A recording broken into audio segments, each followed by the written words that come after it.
We had a really fun day yesterday in Vegas, doing the same kind of thing that we did last week with you all in Reno.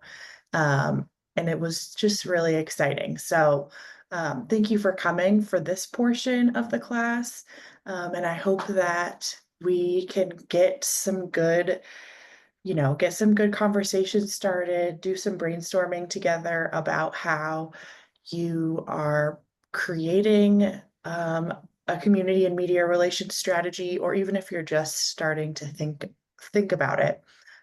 This is hopefully going to be a great, launching point, and yeah, I'm just looking forward to it. So I'm going to start by really talking about what community relations is, what media relations is, and how you can create messages that really strengthen your brand and make you feel confident about talking to reporters, talking to customers, talking to people in the community. And then we'll also talk a little bit about what it's like to talk to media, some tips, some do's and don'ts, and how you can position yourself to pitch yourself and your business and get your name out there, and reach out to media yourself instead of waiting for them to come to you. So feel free to stop me at any time, or you can drop questions into the chat, and I'll try and answer them as we go. But I really want this to be like a helpful learning experience for everyone. So stop me and we can like go over stuff and I can answer questions. If I'm going too fast, just let me know. So I'm going to share my screen and we'll get started.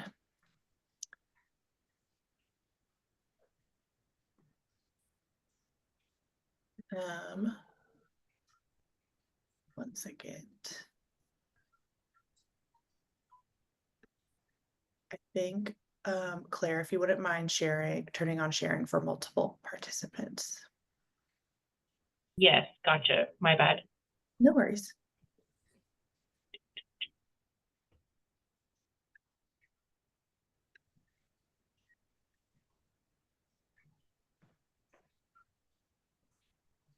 Hey, I think you should have access now.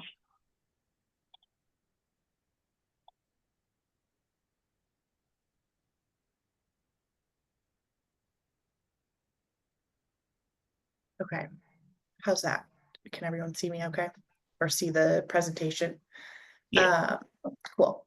So I will introduce myself and just give you a little bit of my background. My name is Lila Reeves-Hampton. I'm the marketing and communication specialist for the Reynolds School of Journalism. I have been there for just over 2 years, almost 2.5 years now. But before that, I was working in traditional PR, and that's what most of my background is in. So I have worked with clients in Northern Nevada or all over the country and even internationally, primarily in the healthcare, lifestyle, and travel industries. So I've worked with clients who have multi-million dollar budgets and it's like a hotel chain in Tahiti. And I've also worked with small businesses here in Reno who have only a couple $100s a year to really put towards their marketing strategy and PR strategy. And I found that finding solutions that work for everyone, and every budget has been really super rewarding and really exciting part of my job. So I'm excited to be here today and to kind of just, um, yeah, talk about all of this. So let's jump into it. Um, First, I'm just going to go through and just thank some of the people who are a part of this project. Um, the folks over at Grown in Nevada and Nevada Grown, those at the School of Public Health, people at DFI, Extension, and then the Reynolds School where I'm from that have all really made this project so amazing.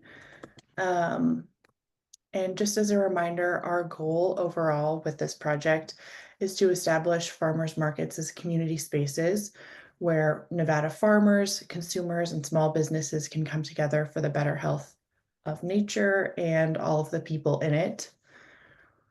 Um, what that really means is that we are trying to help increase visits to Nevada Farmers Market, get you guys more customers, and obviously more sales because um, that's the most important thing. That's what keeps you all up at night. And that's what we're really trying to help with and aim to help you all with. Um, and then our project has been going on for over a year now. We're now in year two, and um, we have already finished our needs assessment and created a strategic marketing plan last year. And this year, we're providing all of these trainings that you have been attending, which we did last year as well. And it's just been part of our process. So let's get into it. All right. So, media and community relations. They can seem kind of like buzzwords, and they can be similar in a lot of ways, but they can also be different. So I'm going to start by just defining the two from a high level, and then we can get into what that really means for you and your business. So community relations are um, a mutually beneficial partnership with someone in your community, whether that's like a nonprofit, another business, um, someone who you work with, um, and create this mutually beneficial partnership so that you can both achieve goals that will help you, whether that's through time you're donating, money you're spending, or products you're donating. For example, making charitable donations, um, sponsoring an event in your community, or a bunch of businesses getting together and creating a contest, a giveaway, um, a guess how much this pumpkin weighs at the booth kind of a thing. Um, and, working together, creating hype for each other, and giving each other publicity, and,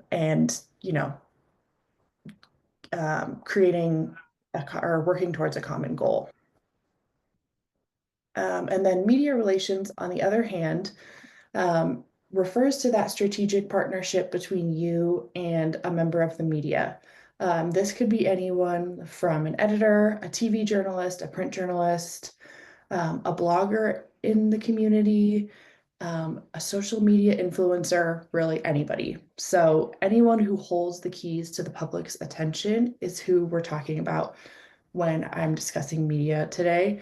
And I want to open it up to people who are maybe not traditional media, but influencers and bloggers can have quite an impact, especially in today's day and age. So um, we definitely want to include when we're thinking about media, it's not just reporters from the local TV station, it's everyone who has that opportunity and has eyes on them to make an impact and have more people see what you're doing. So when we're talking about the press, you know who they are, but it's really important to understand what kind of things motivate them and how you can work hard to become their best friend, become their best source, and be a really good resource for stories. So understanding this before you even have a conversation with someone in the media is really important. So first and foremost, one of the main things that motivates the press is getting a story written or aired on time. Um, Media are usually on a huge time crunch. You would be amazed at like how quickly they can turn around stories. They'll hear about a story, say a TV reporter hears about a story in the morning, they're on site doing interviews within the hour, and then they're packaging up that story to be on the news later that afternoon. So um, they are working on a super quick timeline, and the best way to get yourself in that story is to be just as quick as them and help them get the answers, get the interview that they need in a timely fashion. Um, they're also very motivated by getting to the truth. I mean, that is why what we talk about at the journalism school all the time. And one of the most important things, or the most important thing that the press is um, aiming to get out there is the truth about a story. Yeah. And then it's also really like just like they're working on a quick timeline, they're probably also working on a million things at once. These days, media's workload is heavier than ever. So a TV reporter could be working on like 10 stories in a week, if not more. A print or online like writer could be working on 5 different stories at the same time, all with different deadlines. So understanding that and understanding that you're not the only person that they're talking to, and it's not like their one focus for the week, is just good to understand and good to know when you're talking to them. And what they need more than anything is credible sources who are ready to get involved, which is you all. So not only can you be available for an interview, but helping them identify other people, maybe someone else at the market, or maybe someone else who you know who um, uses the same practices in their farming, who you can point the press to get another interview. Because like I will mention probably all day, they need really good relationships. They need to create a relationship with you as much as you need to create a relationship with them, so that A, they can really have a good interview, and B, so that they can come back to you later on if they need. Um, the best reporter has the best relationships, and it's your job to become their source, to become their best friend. But um, also remember, nothing is ever, ever, ever, ever off the record. So a great example could be, someone who does a lot of social media videos at the market, and you have totally become friends with them. They featured your business in a video, um, and they are, you feel like you've built this great bond with them and this great relationship. And just remember, nothing is off the record. So if you tell them about some pain points that you've been having, or talk about somebody at another booth, just remember it's never off the record, and that could be the catalyst for a big story that you don't really want to be a part of. So not to scare anyone or make anyone too wary when talking to the media, but it's just a good thing to keep in the back of your mind. Um, Another really important thing to understand before you talk to media is knowing that's public information and that anyone can find, because talking about that kind of stuff, that public information doesn't really create that exciting of an interview. So anything that the reporter could have found by doing a quick Google search or skimming over your website or your social media pages, which markets you go to, um, like stuff that you can find easily online is not the makings of a really exciting interview. So your job is to kind of help them find the story, help them bring some humanity to the story, feelings, the why we're here and why we're doing all of this that might not be that readily available online already.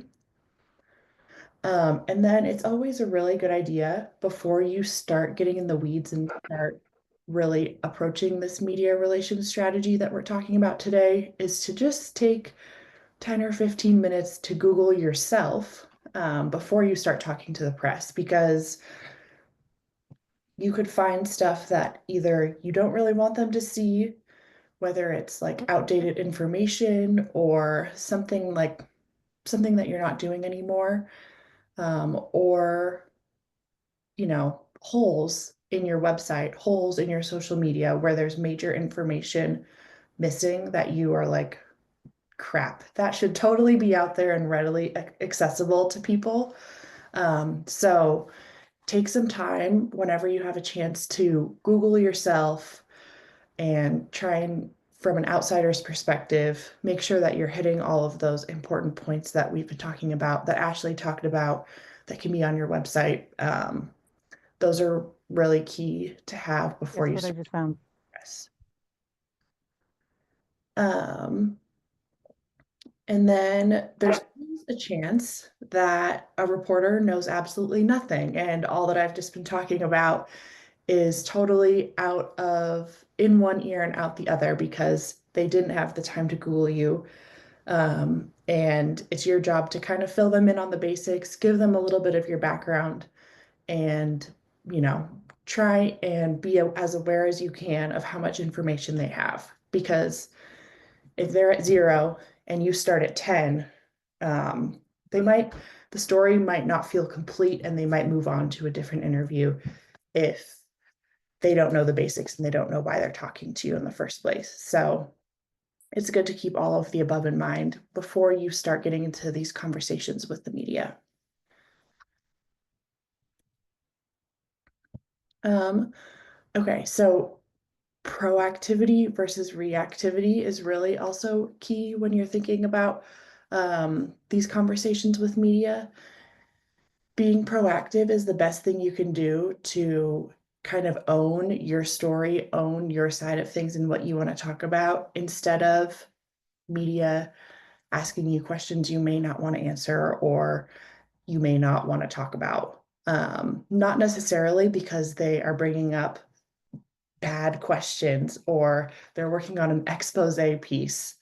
I don't think that that's that likely, but I also think it's good to just have the background information, and make sure that you're prepared if a conversation were to ever go haywire. So, first and foremost, not calling back quickly can make you appear guilty, or it can make you appear like you don't want to talk about what they want to talk about. So make sure you are like as forthcoming as you can be with information. Um, and even getting back to a reporter and saying that you don't have time right now for an interview and maybe trying to push them down the road, that can even be more helpful than totally ghosting them.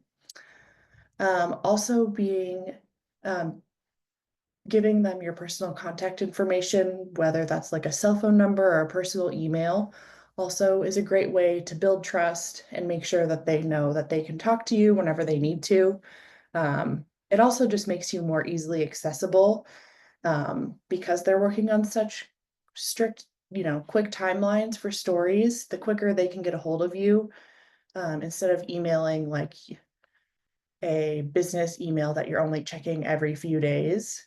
That's not, while it may seem like feel more professional to give them that email or phone number or something, giving them your personal contact can just make it easier for them to reach you. And then always at the end of the day, being willing to follow up with an idea for a future story if you don't make it into the story. So it happens all the time. You spend this time working on an interview and being an amazing source, like we've just talked about.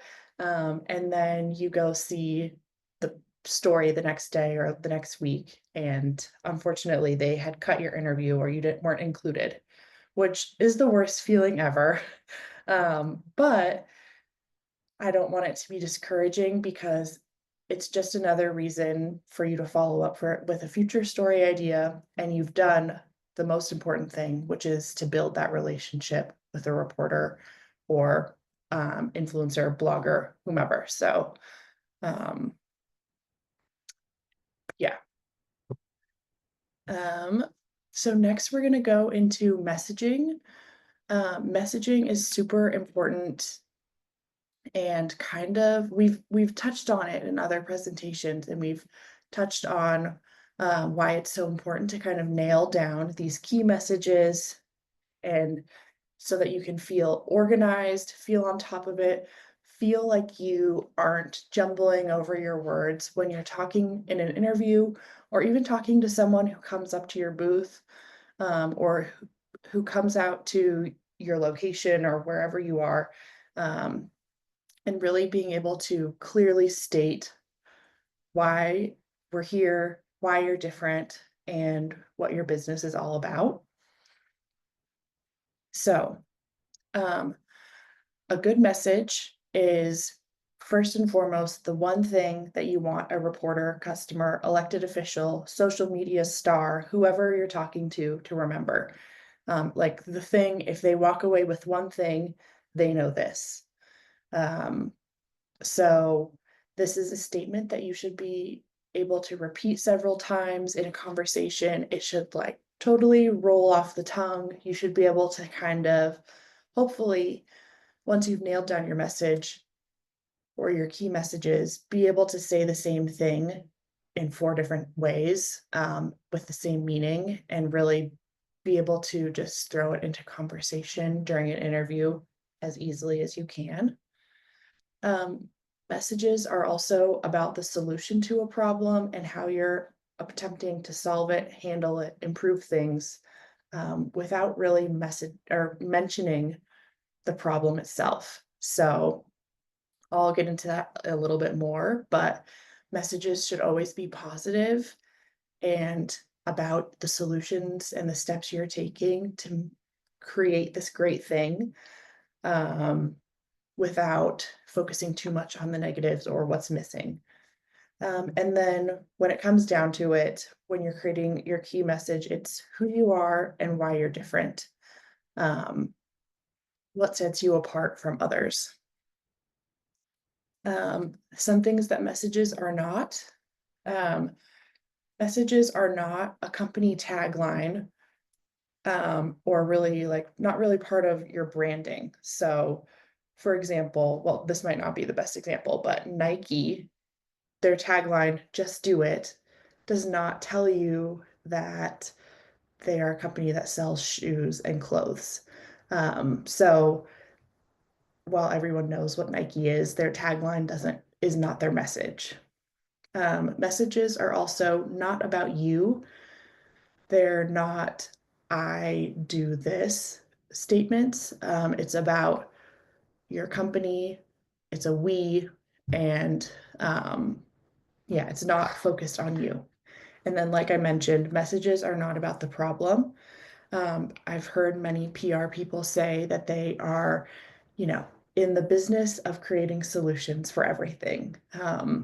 There is a way that we can talk about everything in a positive light. And when you're PR professionals, um, that is kind of the goal with everything to make everything sound amazing. So we focus on the solution, not the problem. And then messages are not hard to remember. Like I said, they should roll off the tongue. They should be in your mind. If you would just have a couple of things you can remember when you're going into an interview, um, and it's your business, it's in your brain, you know it the best. So it should be something that's easy to remember. And if it's not, and it's too complicated or it's too jargony, then it might not be the best message for you if you can never remember to bring it up. So that's important to also know. So how do you create a message if you don't already have one? A lot of times I've seen people putting their key messages on their website, maybe in like an About Us page or something, um, which is perfect. So some of you might already have messages that just need a little bit of tweaking and refining. But if you break it down into this very complicated math problem that I've created, formulated, it's really the value that you bring via how you do it, with your capabilities or with what fodder you have to back that up. So, in this example, the value is providing your family fresh and healthy food. That's the value that the consumer gets. How? by shopping at Lila's little farm, my little farm, that is fake, and made up for this example. Every Sunday at the Riverside Farmers Market, and capabilities offering seasonal, organic, locally grown produce and flowers. I have another example. Um, access organic and locally grown products. That's the value. That is what your customers are getting in return. Um, how at the Riverside Farmers Market, and why, or why should we be, and Reno's, because it's Reno's only year-round farmers market. So not every key message has to follow this exact formula, but I think it's a great starting point if you're starting from zero and trying to just, trying to just get something on paper and really get organized with what your key messages mean. Does anyone have any questions about messages?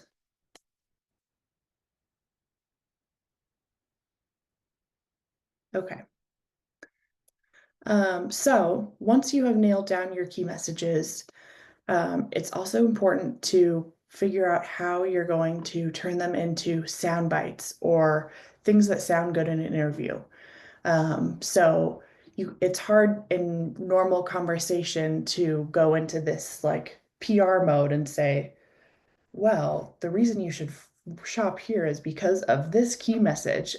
It can feel unnatural. So this is a way that you can find your rhythm and figure out how to throw your key message into conversation during an interview in a short, concise sentence that feels natural and can really drive home the message. Sound bites are also important to have an understanding of because it's the best way for reporters to splice up an interview, whether it's going to be quoted in their story or they're cutting your audio up for social media or for a TV story. And it's, you know, a bite, a digestible piece of information that can be easily thrown in there and makes it easy for them to include. So, I have an example of like something that might come up in an interview that really shows how important it is to focus on the positive. While both the bad statement and the good statement are both true in this fake scenario, um, you know, there's a right way to say it and then there's a not so great way to say it. So the truth is we are moving our market down the street because we won't have to deal with the potholes and the mud while the construction of the new building across the street continues, which in this example, that's the truth of why the market moved. But a better way to say that might be our new market location is closer to public transportation. It's closer to the bus stop. It has ample parking and it's a more central location, which will allow us to serve even more of our community. So, um, like I said, while both are true statements, there's a way to just start training your brain, especially when you're talking to other people and in the heat of the moment, when you're stressed, um, finding a way to just focus on the solution that you're providing rather than getting too caught up in the problem. And then finally, when you're in an interview and you're sticking to positive messages and you're saying it in the right way, this really helps with it helps you avoid being misquoted or, um, it helps you to avoid being dropped from a story if you're following those key messages and you're not going off on tangents, no matter how exciting or fun the conversation is. So, just good to keep in mind.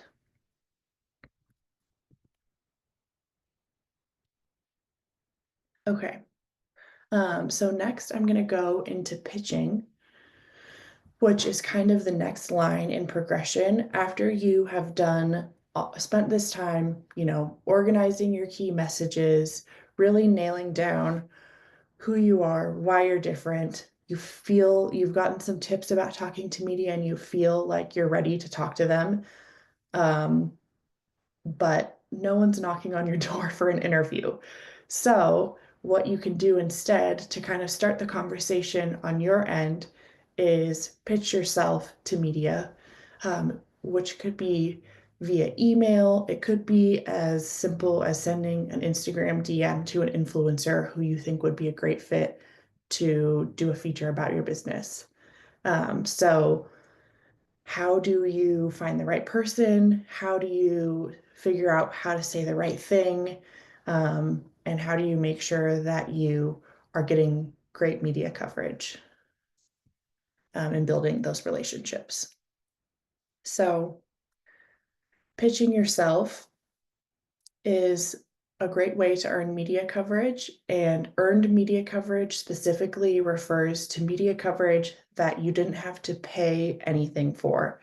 A lot of times it's easy to get swept up in an ad package, or you're talking to someone at the paper about everything and they're like, well, this would be really great for our Sunday, like sponsored special, this or that.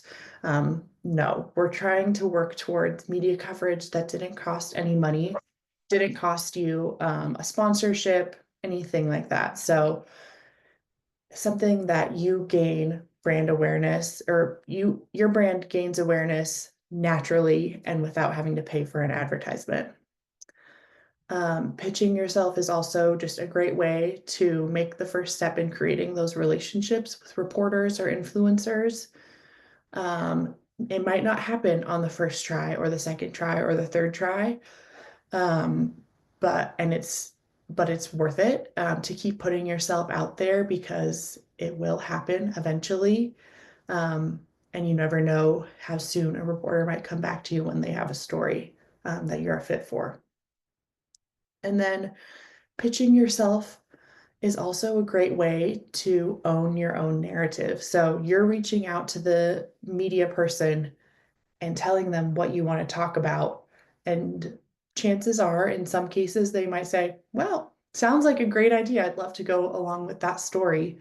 Instead of them coming to you with a story that you might not be the perfect fit for. In this case, by putting yourself out there and pitching yourself in the first place, you are in charge, or you're starting the charge of what you guys are going to talk about, which can be really great to steer yourself in the right direction and can also be really empowering, um, knowing that they want to talk about the same thing that you do.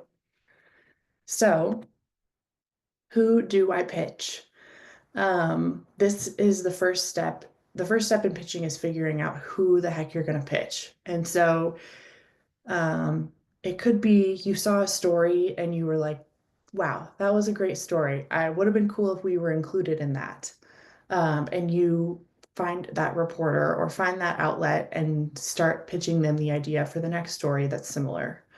Um, or just outlets in your area here in Reno um, that you think are the best fit for you. Um, there's so many, and here on the side, I have this somewhat blurry screenshot of the masthead for Edible Reno Tahoe. So this is like on the fourth page of their magazine. It's something that you can easily skip over, but it also has a lot of information when you're trying to figure out who the right person to pitch is. So you always want to be pitching editors and reporters, specifically someone who covers the beat that aligns with your pitch. In this case, Edible Reno Tahoe, everyone covers food. So that's not as relevant in this example, but you might want to pitch Amanda or Jessica on this list, but you probably wouldn't want to pitch JC because they work on the publishing side, which is the business side of things. They're not deciding what the stories are going to be in the next issue. And they also work in advertising. So, like I said, they probably would get back to you with options for an ad package rather than starting a conversation for a story. So it's really important to be careful and kind of look through the whole list of reporters at an outlet before you choose who you want to pitch. And then in some cases, you might have a specific reason to reach out to someone. Um, like it's who you know. So if you know that they did a story with your friend, you could say like, "Oh, I loved your story about XYZ, so I wanted to reach out and tell you all about me," basically. So sometimes that's a great way to also pick who you want to pitch.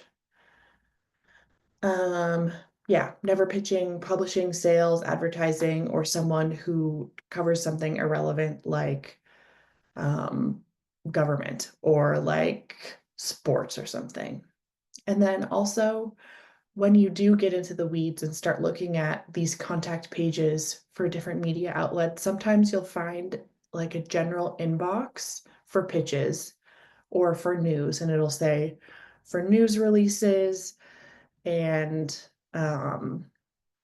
yeah, for news releases, reach out to producers at ktvn.com.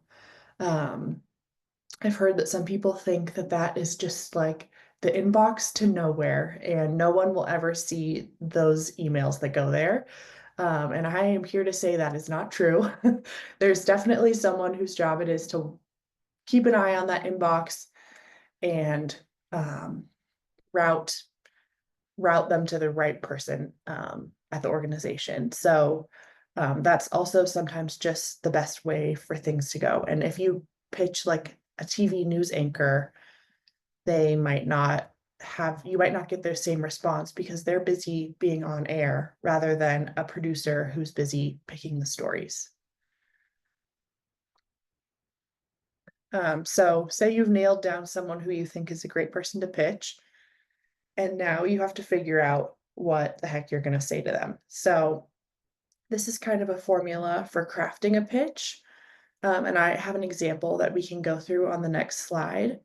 But the most important thing you want to start with in your email to them or your social media message is the most newsworthy, important information in the very first sentence, the first few words, even if you can.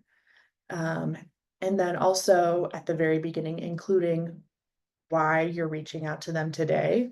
Is it because there's a holiday coming up? Is it because the season is just getting started in the next couple of weeks? Is it because you have a new offering that you need to tell them about? There has to be something that's newsworthy and connects us or, connects the dots to the reporter as to why it would be a good idea to cover this story today or in the next few weeks. Um, And then after you've gotten your most important information out, you can follow with any other details that they need to know about.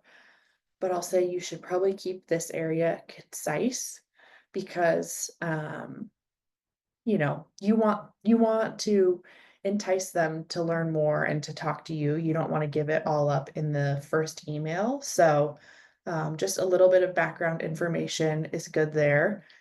And then you can round out your pitch by adding any other general background information, um, a website link, or something like that. And then, most importantly, a call to action. So, whether that's saying that you would love to chat with them or get on the phone if they're interested in learning more, or inviting them out to the next market and offering to show them around, let them taste something or let them see what you're all about. Maybe talk to other people who are run your booth with you or something, and giving them what's next, and making sure that they know that you're kind of willing to do whatever. So that's always, and also providing contact information.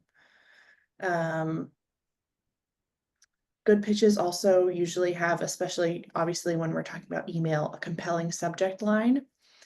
And I say compelling with a grain of salt.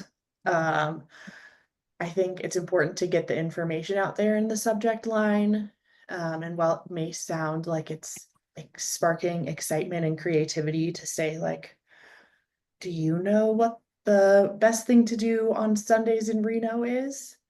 While that is exciting and sparks my curiosity, if I'm a reporter, that's not really giving me any information, a preview of what is in the email. And it's maybe a little bit too exciting. So I would keep it interesting and compelling as you can without going over the top, and missing out on that key information. And then good pitches are also concise or as concise as you can be. Getting that important information out first. If they don't read the rest of your email or the rest of your message and they only read the first few words, um, it would be great if they could walk away with the key piece of information just from that. And then not being overly salesy, not saying you should really come out to the market because we have the best this or we are the best this. While it's good to be like confident in yourself, um, the best thing you can do is to provide facts and information and then let them figure out on their own once they've talked to you that, wow, they really do have it figured out. Wow, that tasted amazing. Wow, like this product like made my skin feel so good. Let them figure that out on their own, and tell other people about it in their story, rather than you overextending yourself, making them shaking them by the shoulders and saying, I promise it's the best. I promise that's not going to go as far as just giving them the facts and letting them discover things on their own. And then, like I mentioned, contact information, um, and links whenever it's possible. Links that can be embedded in the email, like a hyperlink over your company name that links back to your website, or providing that personal contact information, or saying, you can reach me whenever it's convenient to you. Here's my cell phone. Yeah, anything like that is super helpful. And then lastly, um, free of errors and typos. And I only mention this as someone who's sent probably thousands of pitches at this point. It happens to the best of us. And it just is a bummer when you spend so much time working on a pitch or working on a story idea that you want to talk to media about, and then you go and look back at your email and you realized that you totally screwed up in the first sentence. So proofread, proofread, proofread. It happens to anyone, so I just have to throw it out there as a reminder. Mm. Um, and then here is an example of a pitch that I wrote about a fake scenario. Timing wise, this would be something I guess I would send in March, since I'm talking about the false opening date for the Elko Farmers Market in April. I don't think that's when they're opening, but for the purposes of our example, this is something that you would send maybe in mid-March.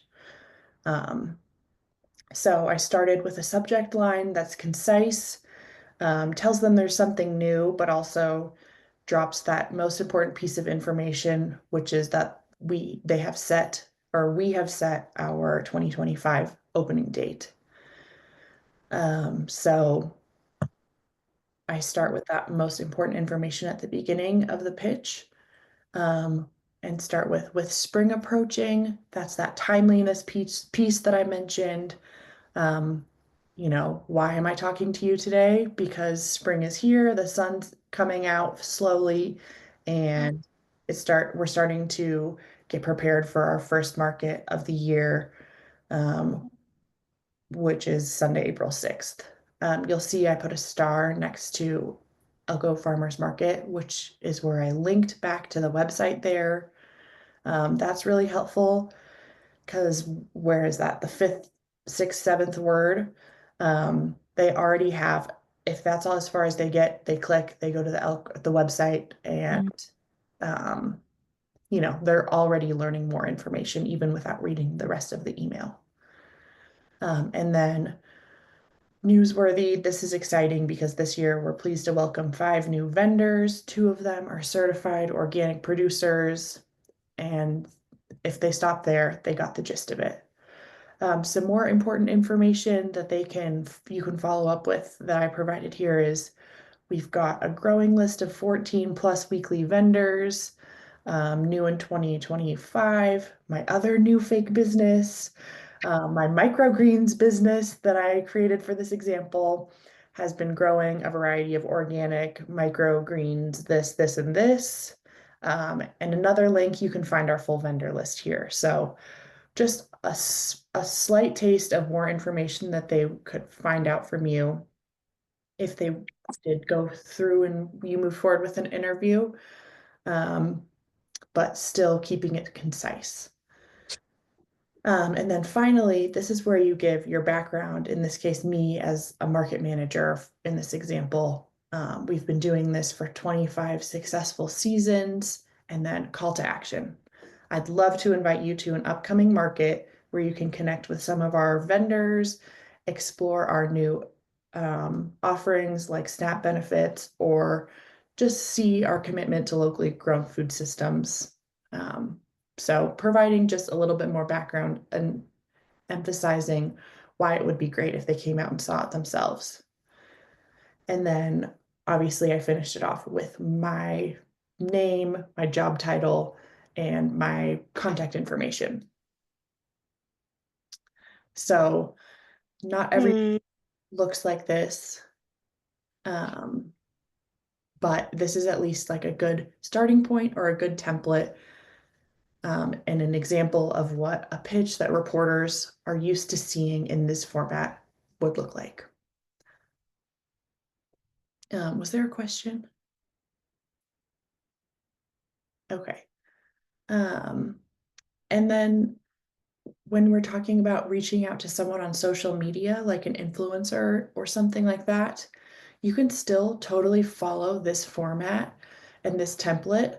I would say this is probably a little long for a social media message, and you could probably make it a little bit more casual in tone, but it's a great, standard way to get out those 3 most important areas of information and what you want to do moving forward. Maybe that call to action is like, if you're going to be at the market on Sunday, stop by the booth. I'd love to talk to you. Like, it would be great if we could get a video together or something.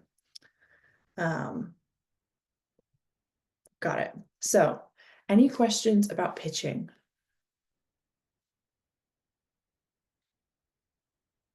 Or anything that I've covered so far? I think next we're going to transition into um, a little activity, or I can provide some technical support if anyone has been working on stuff, or you've already talked to media and you have questions about how it went. But I have a couple of things that we can work through right now. Since we're here and we've already set aside the time, um, that will just kind of get the ball rolling for that first time that you reach out to media and ask them, hey, maybe we should do something together, or an influencer, hey, maybe we should, I love your videos, I'd love to be a part of one. Like, how can we make it happen? So these are a couple of starting points.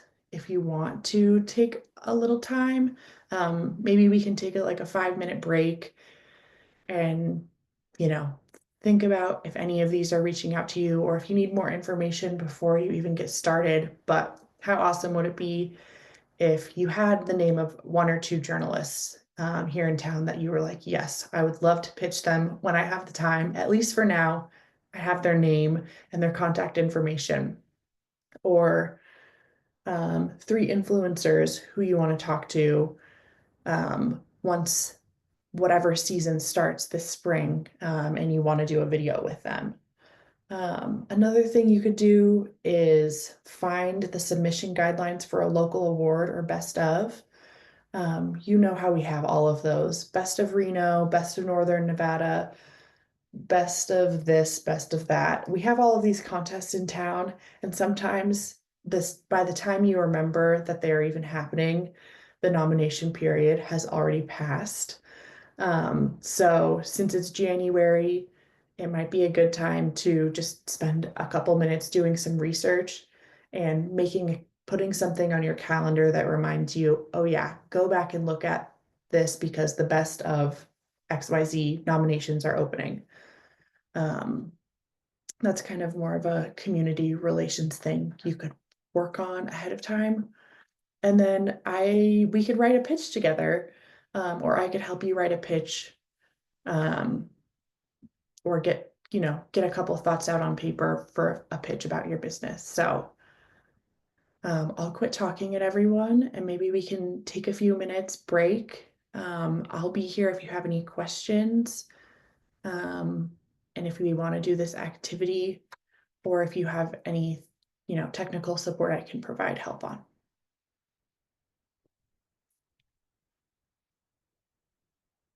But I will leave this slide up in case people are looking at it for the activities.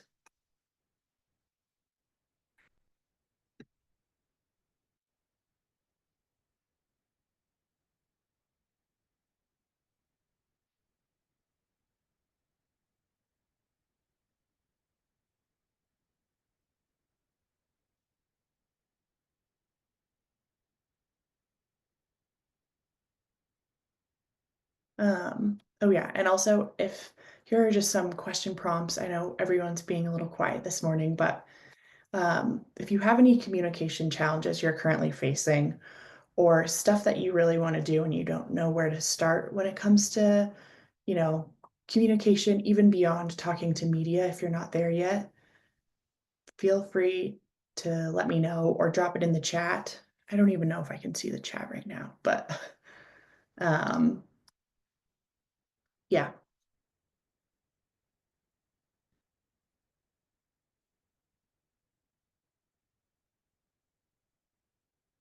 And then I've also included my contact information here, and my email is the best way to get a hold of me. So if maybe you want to talk about something offline that's like a different problem that you're dealing with, or you have more questions, feel free to reach out to me at any time. I'm happy to help.